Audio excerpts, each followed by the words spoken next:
Vous savez, les Tunisiens, les Marocains, tous les Maghrébins là jusqu'en Égypte, ils ont tout à fait le droit de nous traiter comme ils nous traitent. Oui. Pourquoi? Parce que lorsqu'ils le font, ils ont bel et bien des chefs d'État à la tête de ces pays. Ils ne disent rien, ils ne font rien, c'est qu'ils le trouvent tout à fait normal. Mieux, de notre côté ici en Afrique noire, parce que eux là-bas c'est des blancs. En Afrique noire, au Gabon, au Cameroun, en Côte d'Ivoire, en passant par le Sénégal, le Mali et autres, qu'est-ce qu'ils font? C'est-à-dire que les autres agissent, les autres frappent, tuent, brûlent, cassent.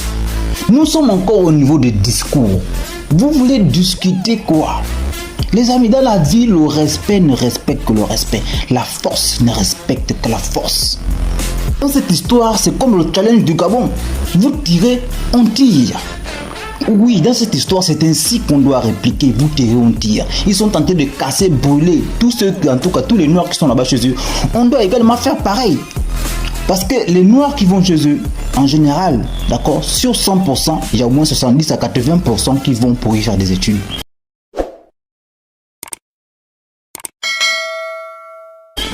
Or, eux, quand ils viennent dans notre pays, dans nos pays à nous, au Gabon, au Cameroun, en Côte d'Ivoire et autres, désolé, mais ils viennent faire du commerce.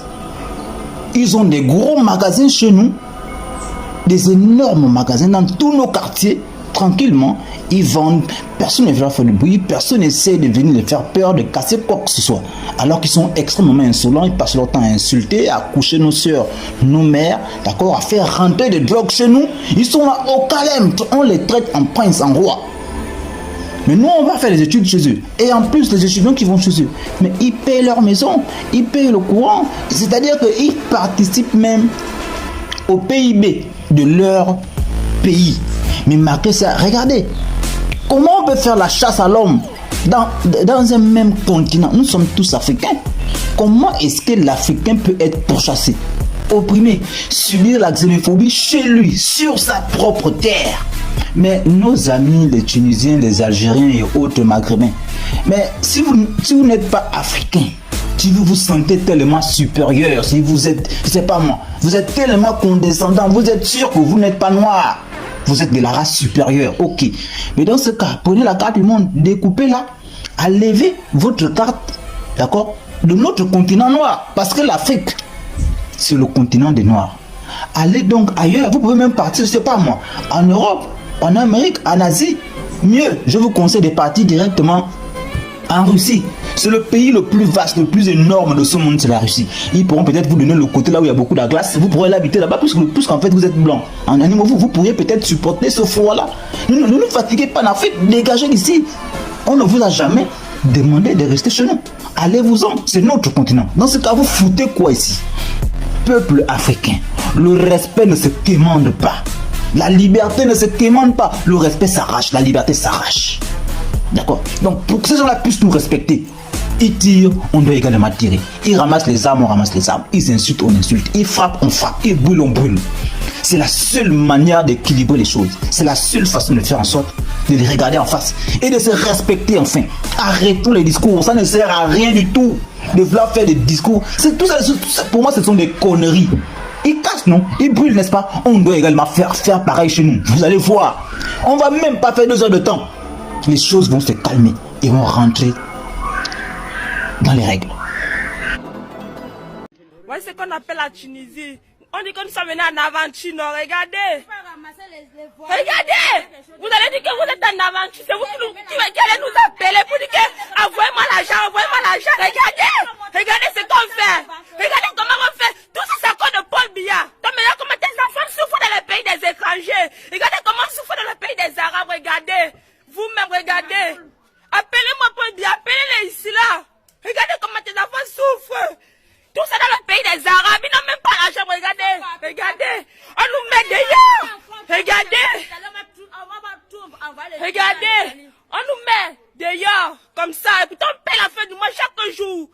Même toi qui viens comme moi, tu peux payer maintenant à 100 000 francs le mois, 100 000 francs, mais moi je viens utiliser, et paye la maison à 100 000 francs le mois, et paye la lumière à 50 000, est-ce que tu vis comme ça, tu vas t'en sortir, tu vas jamais t'en sortir, regardez, regardez, oui. Regardez, c'est ça, c'est ça. Allons cette fois-ci en Afrique du Maghreb et parlons de xénophobie et du racisme. Pourchassés, entassés dans les commissariats, craqués juste dans le tanière, stigmatisés, bannis des transports en commun par des chauffeurs indélicats, victimes de racisme par la population, les subsahariens en situation irrégulière et résidant en Tunisie souffrent depuis quelque temps le martyre. C'est une véritable chasse à la peau noire qui s'organise et s'intensifie de jour en jour. Vous voyez, moi c'est M. Audreau, je suis à HFETA 2. On a été attaqué dans la nuit d'hier. Franchement dit, vous voyez les fenêtres, vous voyez tout ici. On a été attaqué dans la nuit d'hier et par des Tunisiens. Ils ont tout saccagé. Regardez la maison. C'est pour vous dire que, en tout cas, ils ne veulent pas nous voir vraiment. Allô, bonjour la famille, bonjour la grande famille. Vous voyez, on a été agressé par les Tunisiens hier nuit, hier à 23h. Vous voyez, ils ont cassé notre porte. Vous voyez, cassé notre porte. Saccagé dans toute la maison. Vous voyez. Vous voyez, nous sommes que 2 femmes. 2 femmes, vous voyez. Vous voyez. Tout, vous voyez. Saccagé dans toute la maison. Vous voyez la famille, saccagé dans toute la maison. Saccagé partout, prendre tout ce qui était avec nous. Comme l'argent, tout, vous voyez. Saccagé dans toute la maison. Vous voyez. Comme c'est déplorable. Ouais. Et ceux étaient blessés. Avec un couteau en train de lutter. Ils nous ont tout pris, ils sont partis, on crie au secours, personne ne peut venir nous secourir. Ils sont partis, ils sont revenus. Quand ils sont revenus maintenant, ils veulent coucher avec nous. Mais de grâce, Dieu a eu pitié de nous. Ma grande soeur est sortie, arrêtée devant la porte, pour dire qu'on a appelé la police. Quand ils ont attendu, on a appelé la police. Ils ont commencé à fuir. Il y a une voiture qui venait, donc ils ont cru que c'était la police. Et puis, on est allé chez les voisins pour dormir là-bas. Vous me voyez. Ma grande soeur aussi a été blessée. Ouais. Vous voyez mon habit.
La Tunisie devient grave. Hein.